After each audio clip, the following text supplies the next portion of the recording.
like she had severe head injuries. She was severely beaten about the face. Stupid and I can't believe she pulled this. She's done all this to me.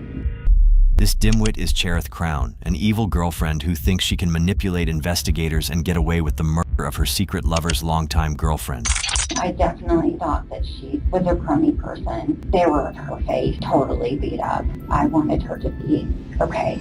She thinks she got rid of all the evidence, but not even her lawyer is prepared for the gruesome messages that detectives recovered from her phone. And now, she'll do whatever she can to pretend they don't exist. About 1,100 messages were deleted. Just to let you know, we have recovered them. Honestly, it's a little disturbing. On the morning of May 28, 2024, police in Travelers Rest, Greenville County, responded to a 911 call. Officers arrived at the scene to find the lifeless body of 40-year-old Colleen Dortona, who had been brutally beaten over the course of more than 10 hours. Police immediately identified Dortona's live-in boyfriend, 39-year-old Michael Clarkson, as the main suspect. But disturbing phone records soon drew their attention to a second suspect, 38-year-old Cherith Crown. Crown, a deranged realtor, and Clarkson, a self-entitled sadist with a long history of abuse, had been having an affair for about 7 months after meeting on Tinder.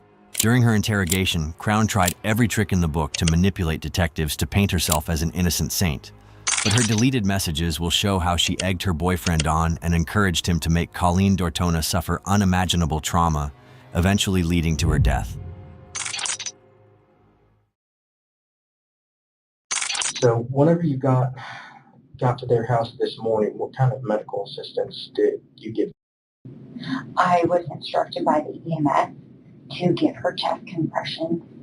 When I came up to her, I don't specifically know, CPR or anything like that. I did have one training when I was like 14 for like lifeguard or something, but that's all I know. So, they told me to take her and put her gently on the ground on her back, and they walked me through 1, 2, 3, 4, 1, 2, 3, 4. I really don't even know how long I did. I think I lost track of time. I got you. Yeah, I was just like, that's a rough situation to be in.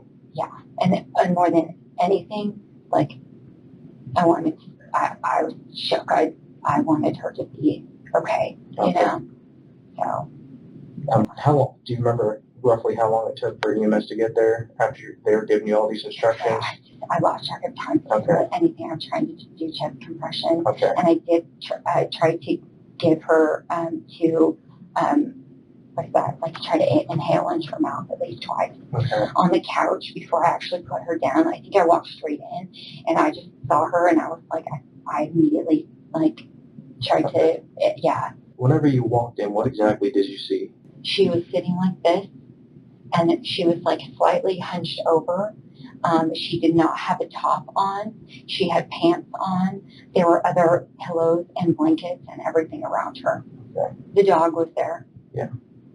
Did you, whenever you were there, even before law enforcement came and whenever EMS and everybody started showing up, did you go anywhere else inside the house? Absolutely not. Okay, so mainly just the living room area. And I think it's important to note that's only the second time I've ever been in the house. Okay. Ever. Okay. In my whole life. When was the first time? At 10:30 p.m. Okay. So if you could kind of walk me through exactly what happened last night that led into you showing up this morning. Yes. So I do know Michael Clarkson. And he found out some information about what she had been taking money and hiding it in bank accounts that he did not know about.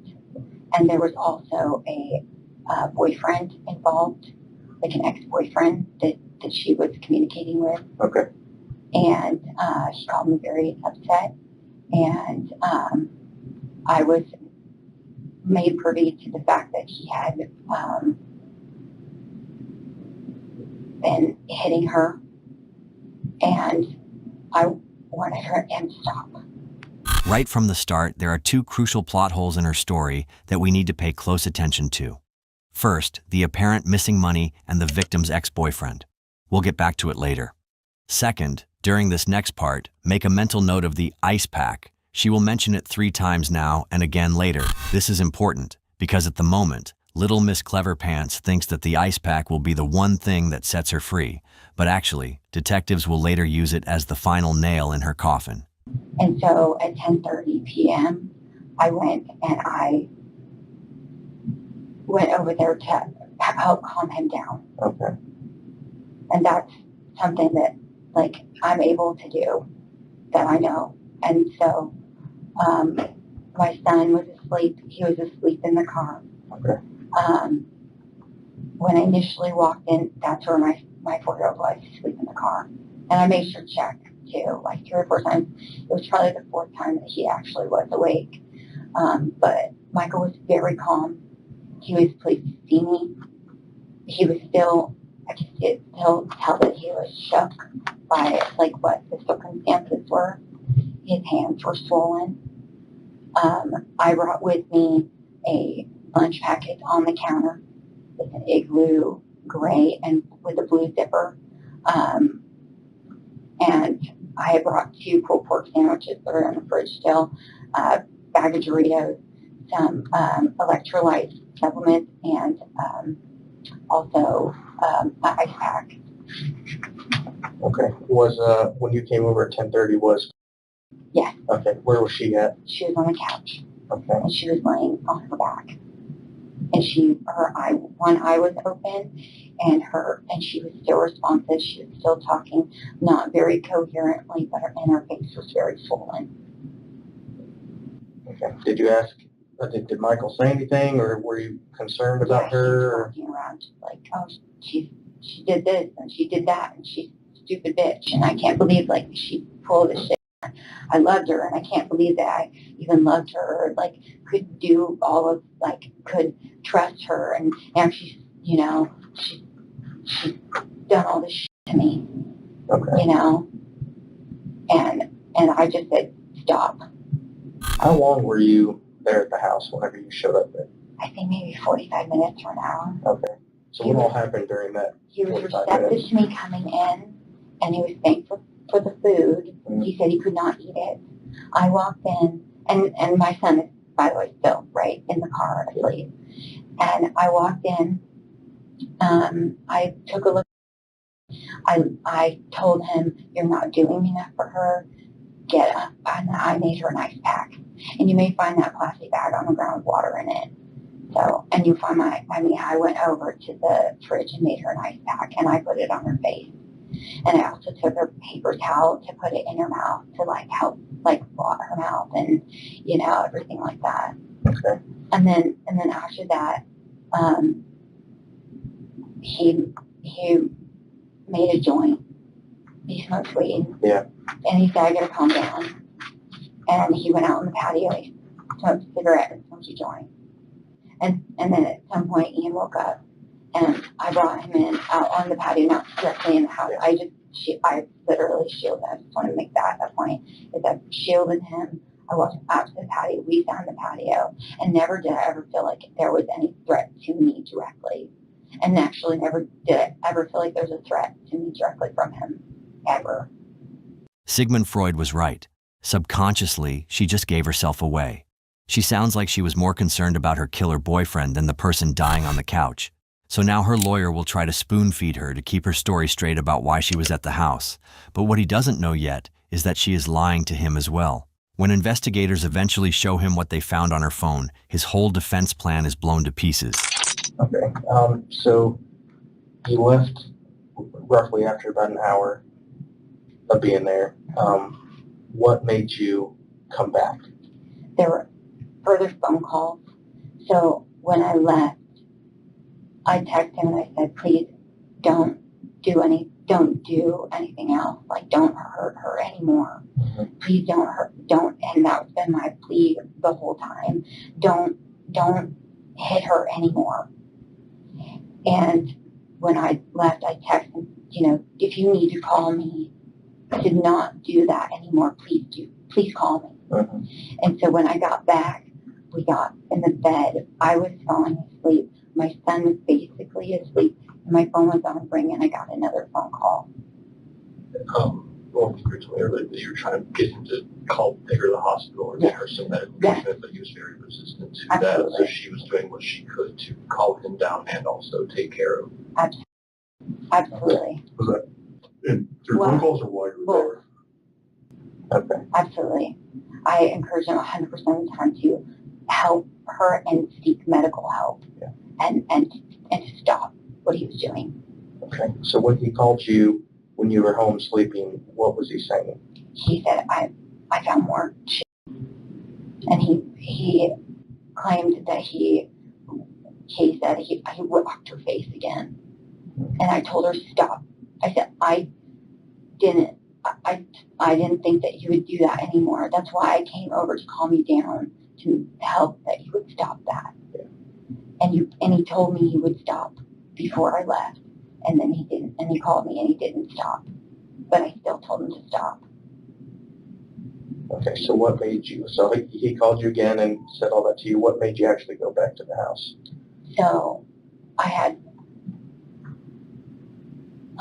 several other phone calls with him to help him calm down, and one more phone call where he jump in at any time if you feel like it's relevant. So I guess what the relevant part of it is the phone call. He called her after she had calmed down and left. He called her irate. Seems like that he had basically beaten information to go into bank accounts on her phone. At that point, he realized that she had siphoned somewhere, what she's guesstimating, based on what he said, somewhere around $500,000 from his business. $500,000 plus, yeah. So he was extremely irate. And then I guess she calmed him down at some point after that. He called her and said, hey, I need help right away. She basically said, call an ambulance, call an ambulance. She's on the phone with him as she's going over there. He tells her to call an ambulance. So she calls the ambulance, which is, I'm assuming that you guys will have that. She gets to the house. He's gone. EMS shows up.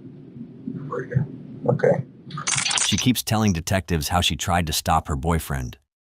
Message after message, she told him to stop, but they already know the truth. They're just not revealing their hand yet. Let's just say that the evidence they uncovered after a search warrant is enough to give anyone nightmares for years. So obviously, after speaking with you, I know you gave us a couple false statements, first when talking with us the first time we got out there. So, that was the main reason for us. Yes, we towed your car, and one of our investigators, we did a search warrant on the car, and we found your phone in there. Yes. So is there anything on your phone that might have information about this incident?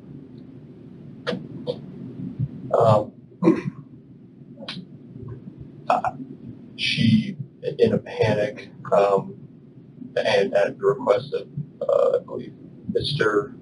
Clarkson, due to emotions being high and stuff, he had sent her some images that would incriminate him in the crime, and he asked her to delete them, which my understanding is those might be deleted off the phone at this point. You delete them from your phone?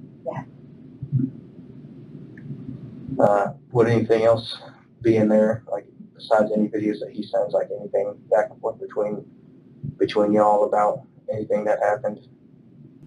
I mean, they had a relationship for a period of time. It seems like there's things kind of spun out, I guess, toward the end of last week with this, based on that event from last Thursday or Friday, whatever occurred. I don't know if she ran away or what the understanding was, but she disappeared for a few days, showed back up on Sunday. Seemingly they had repaired everything, and she was actually ending the relationship with Mr. Clarkson, and then gets a call Monday, him irate, finding out she's still texting the ex-boyfriend, and I'm not fully clear on the situation with his business yet, but they were not common law married, but had lived together for about 9 years, had a business together, and last night, I guess late last night is when he found out the extent of, Yesterday afternoon, he texted me, was looking for somewhere to go. Yeah, so it sounds like it kind of started, and then she, tried to make him call medical help, but it seems like he was in a pretty unhinged state. I believe that he may have access to weapons or something like that. So she thought that, by calling law enforcement, calling EMS, that would only potentially escalate the situation. So, so these videos that Clarkson sent you, I know you said that they kind of incriminate himself. Can you describe to me what the videos were and what they were of?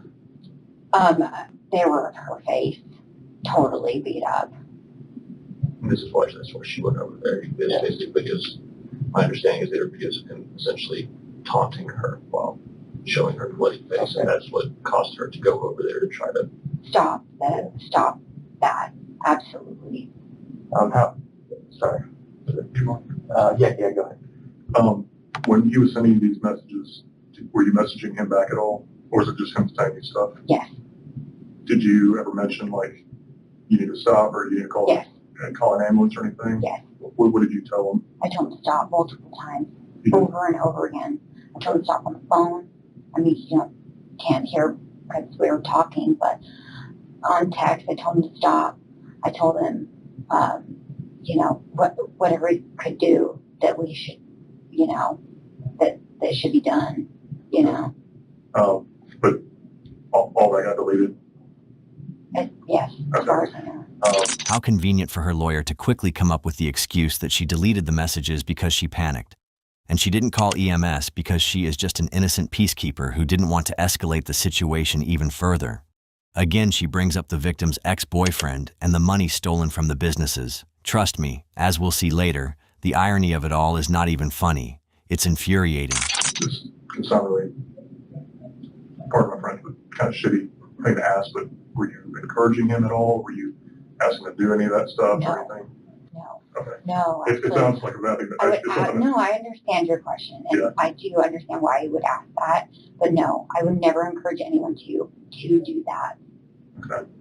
So your stance was like, you need to stop. Yes. Call the medics or whatever. Yes. Okay. Is there a reason you didn't call the police or anybody until 4 or 5 in the morning? I would say that's more probably just like a lapse in judgment. They were in a relationship. I believe it was her trying to do the right thing without potentially, getting in some more serious trouble. Obviously, she did not know that it would lead to this. There's not any indication it would lead to this. And I guess my concern is that when you went over there, from kind of the stuff on scene, I mean, she was severely beaten about the face, and that you were there and you saw that. You even said that, she was awake, but she wasn't coherent, like she had some severe head injuries.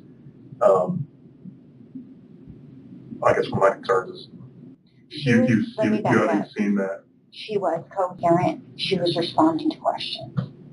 my understanding is the severity increased after she left, when he got the passwords to the bank accounts and discovered that it had been several years, and the amount of money. Right. From what she told me, it sounds like he basically had the phone, was demanding passwords or access to certain things. But he still just never called the police after receiving all that? I have a 4-year-old son that I'm trying to take care of and get back home. I'm extremely tired. I'm trying to get him. He's my chief concern. I know that's a very serious situation, right. But also my child is it's very late at night, and I'm trying to get back and us to go to bed. Okay. And I really believed that it was not going to escalate any further. Now all of the sudden she's Mother of the Year. But just moments earlier, she literally admitted to some terrible parenting, leaving her kid alone in the car at 10:30 at night, and then bringing him into a house where a woman lay dying on the couch. By now, she is just grasping at straws. But it doesn't take a rocket scientist to know that deleted messages can be recovered, as she is about to find out. Like I said, whenever we did the search warrant on your vehicle, we found your phone, and we were able to get a search warrant for your phone as well to go through. So we did see that some messages were deleted. So from here, for Michael C, for Michael Crown, Clarkson, I'm sorry, not Crown. About 1,100 messages were deleted. Just to let you know, we have recovered them. Yes. So I'm just after the truth on, between your guys' conversation, from what you described to me, from what I saw in those messages, is not adding up. At this point, I haven't had a chance to see the messages, so if you have any Laugh with us. I'm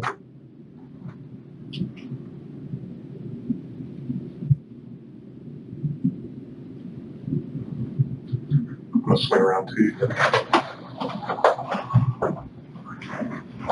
And this is Michael Clarkson. Okay.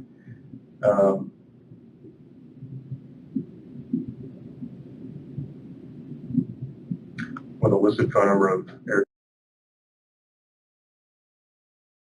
picture of him just coming from his phone just to show you. There's quite a bit of messages in here, leading back to I think early May.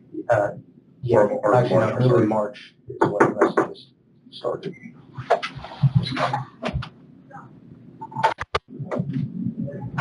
Give me just one.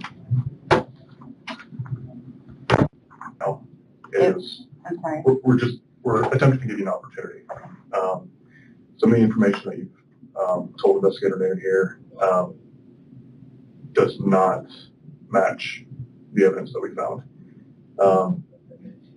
What they're wanting to do is give you an opportunity right now without having to actually show you a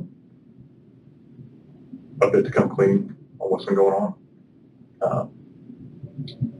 If you would like to, can I take a liberty? Yeah, that's fine. It seems like you have been urging him or putting him in a place where this is acceptable behavior, you're okay with this, and even promising him different things if certain things happen. That was our concern once we started going through your phone. My command, we would like to give you the opportunity to come clean with the communications you've had with him, the promises, the fantasy life that you guys were planning on having once she was no longer in the picture. I'd like to hear that from you. Willing to go down that road with you if you'd like to. Give a chance to actually. Is there a chance that we can speak first? It was set up. Yeah, Thank absolutely. you. And I want to know this is turned off. Yeah, Absolutely. Justin, if you'll come out here and watch my turn it off.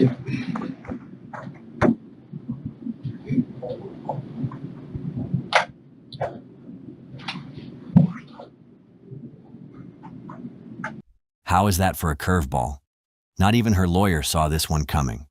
We can only imagine how their conversation went. Probably a little something like, "You are screwed." Because when detectives come back into the room, she completely changes her tune. From playing the hero to the caring mother to the most pathetic role yet, the victim.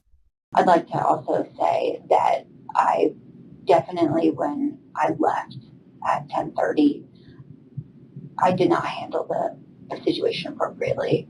I do recognize that calling the police or EMS would have been the best choice. Mm-hmm. So I wanted to, state that right now, right off the bat. So, yeah, I wish I would have done that. Yeah.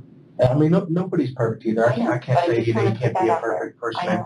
I make mistakes all the time, every single day. So I completely understand from that standpoint. Yeah, I should. That's something that should have been done. Mm-hmm. So, anyway. So yeah, if we can just kind of, like I said, I just want, if we can try again, just give me the full picture on everything that's kind of happened. So starting where? Really. I mean, I'm work with you. Just give me I got you. a starting point because there's a lot of things. I got you. Let's start probably right around the first times that you realized, or did you know that Michael was with immediately as you guys started dating? No. Basically, when did you find out that they were together and that it started coming up that they were having issues? Not until, I actually didn't know they were having issues really well until March. Okay.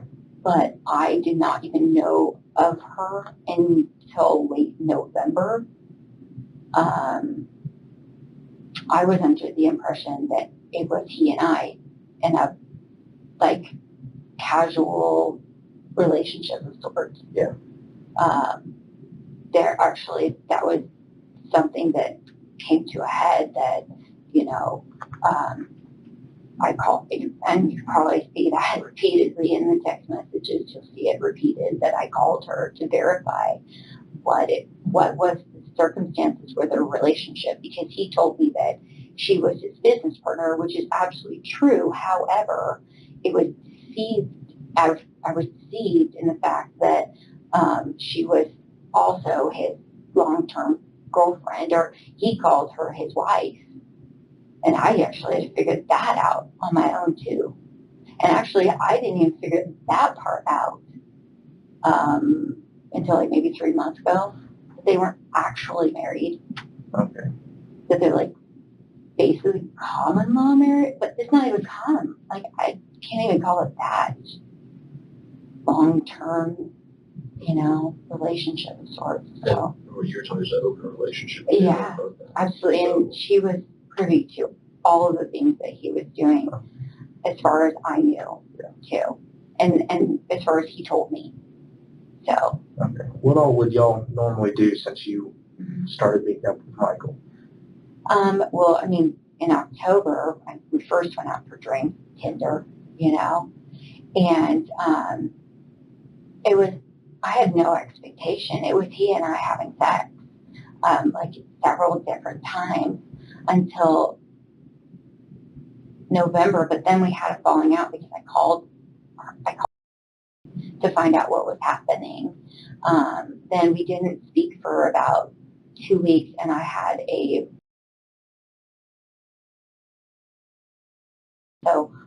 I couldn't even have sex from the time I had my,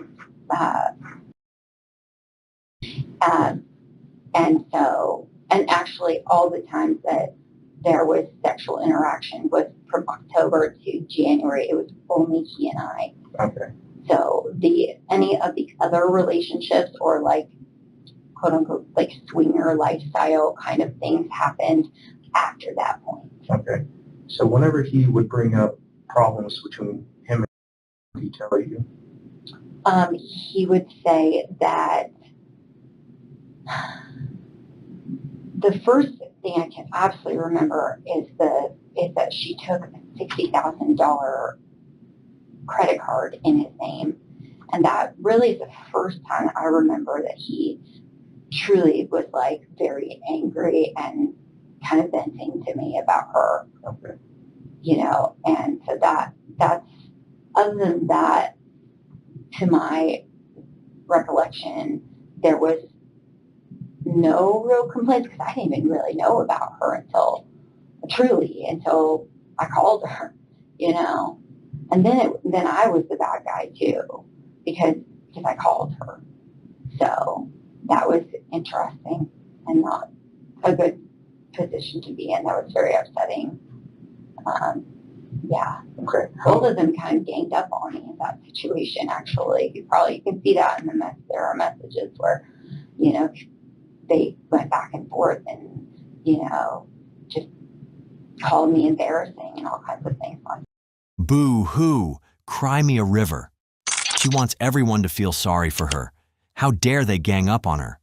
Fact remains, she was the girlfriend on the side, and repeatedly calling her lover's actual girlfriend. That doesn't paint a picture of her being the poor victim. That screams harassment. Out of pure desperation, this is where she brings back the victim's ex-boyfriend and the supposed stolen money. Now you'll see why this is extra pathetic. Really, the biggest thing that happened was when he found the text messages with the guy, and then he really went off, and we communicated a lot about that. So. Okay. What was kind of your opinion of?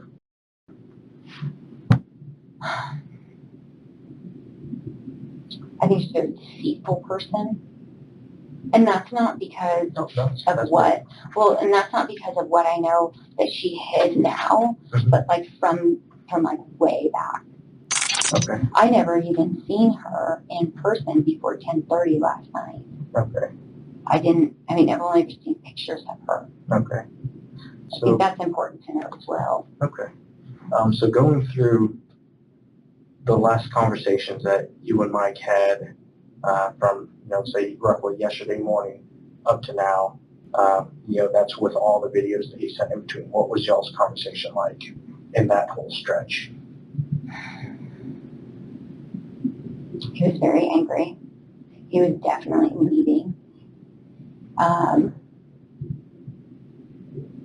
He was livid, without a doubt. Every text just about was just how he wanted to hurt her, or how he was going to leave her, or whatever things that she had done were unforgivable and everything like that. So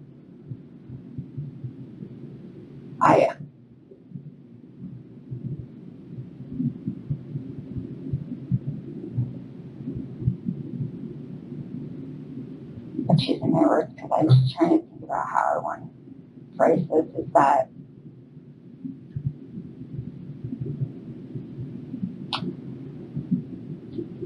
upon speaking to him about her,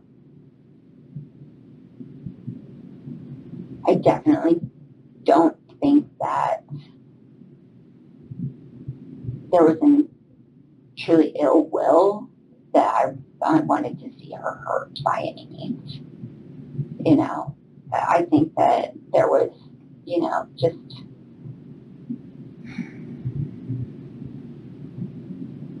speaking of just back and forth and not thinking about potentially that he would ever go as far as he did.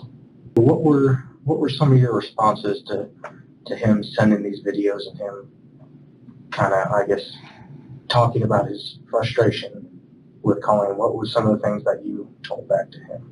Yeah, I definitely thought that she was a crummy person. She did terrible things, but based upon what he told me too. So, I don't know her. Is that fair to say? I haven't seen the messages. Yeah. I can't speak to them. So,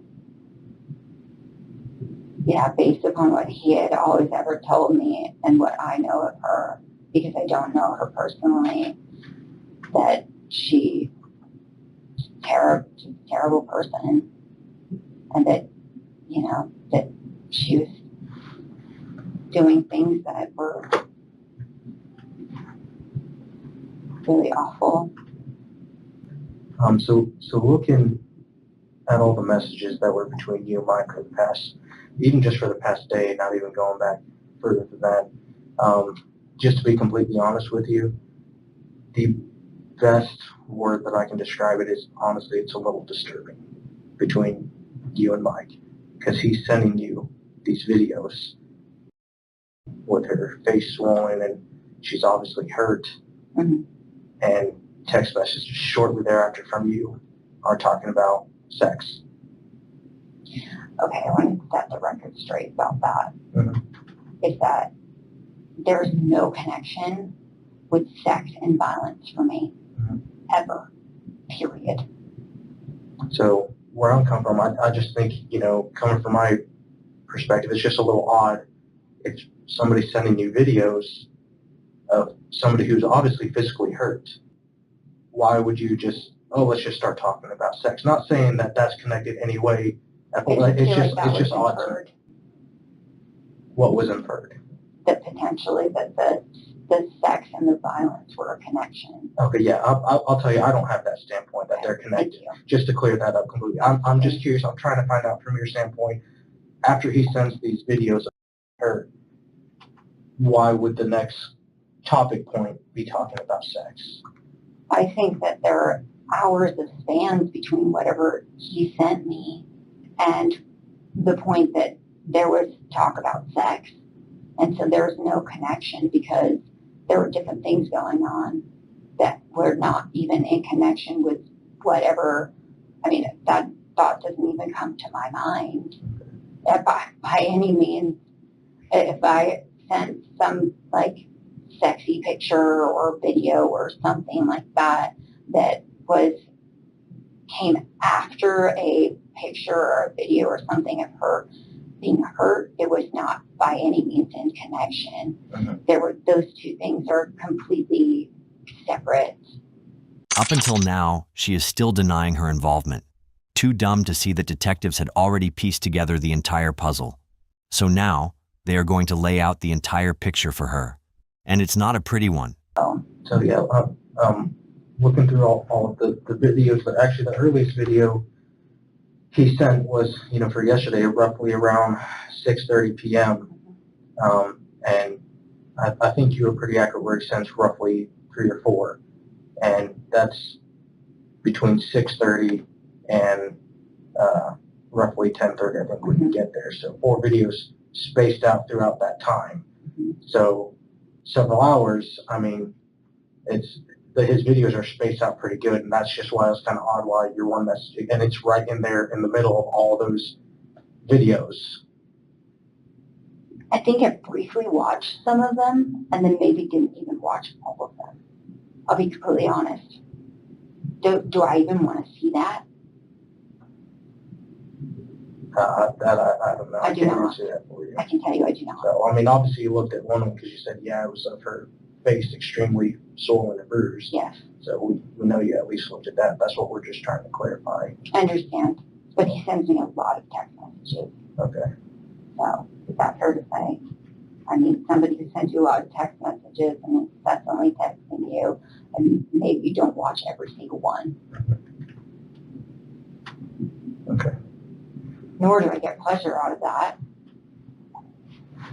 Okay, so after he sends you the last video, and then are you able to kind of clear up? Was there anything that you might have, misled us talking about whenever you were there at the house? Anything whenever you were actually there? Anything that you might have At said? 10:30? Yes, yeah, when you were there at 10:30. Anything that you might want to correct? Is there something specific you want to ask me?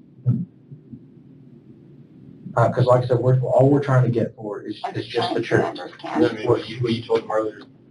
I just don't even know what else to say. Yeah, like I said, we're just trying to get the entire picture. Absolutely.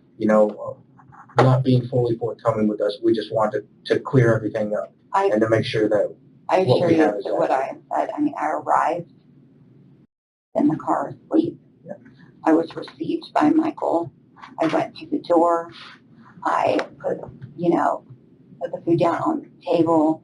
I walked over. I saw her face. I made her a bag of ice. We spoke for a minute. He was a bit irate. I put the bag of ice on her face and walked out to check on him. He was still asleep. I came back, checked on him. I think at that point he was rolling a joint. Okay. He was headed out to the patio again. I came back and I checked on her while we were back and forth on the patio several different times, just because I could hear her, talking, kind of making noises and things like that and moving around. And so my concern was to keep the pillow up under her and try the best to keep her propped up and everything too. She really should have kept her mouth shut about that infamous bag of ice. She still thinks it will be her saving grace, but detectives will finally play their final hand, and this time there is no denying it. In her messages, she called the victim evil and gross, and the most damning message of all, I told you that if she hurt you, that I want to hurt her. I want to hurt her right now. This is what brings us full circle to the ice pack. Do you remember him sending a video to you of his hand? I believe he did. Do you remember what it looked like? It was swollen. Yeah. Do you remember what you said to him? I said, oh my gosh, I'm so sorry, your hand is swollen. Anything else with it? I don't like to see anyone hurt, whatever the circumstances are, so. Do you remember what he said in the video? No, I don't recall. There's so many videos. So in this particular video, his hand completely swollen, he very strongly indicates that he had beat. Mhm. And your reply was, just mentioning, because you said this about an ice pack house, you were saying that you wish you could come and give him an ice pack and help his hand and being supportive of him. Didn't make any mention at all about, yeah, you should be, you were just being supportive of him. I understand. And like I said, I don't like to see anyone hurt, and I didn't like to see her hurt either. And that's why I repeatedly told him to stop. So in your messages, there's nothing of you telling him to stop. Not a single message. I need him to stop. Okay.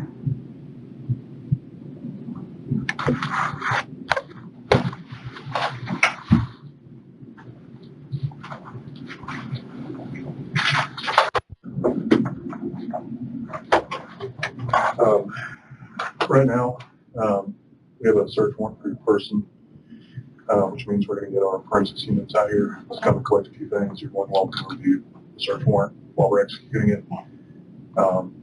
So I'm going to have to keep you in here a little bit longer while we kind of go through this. So I'm not sure if you want to, if you're done or if you're... I'll hang by a little bit longer if you want to talk to her. Okay. I'll go ahead and We'll shut put this some on. recording off here. Thank you.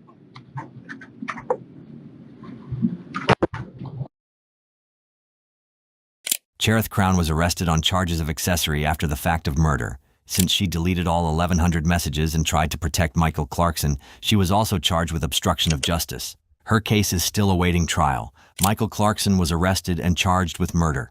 He took his own life in prison while awaiting trial, just days after his arrest. Our hearts go out to the friends and family of the victim, Colleen Dortona, and all who knew her.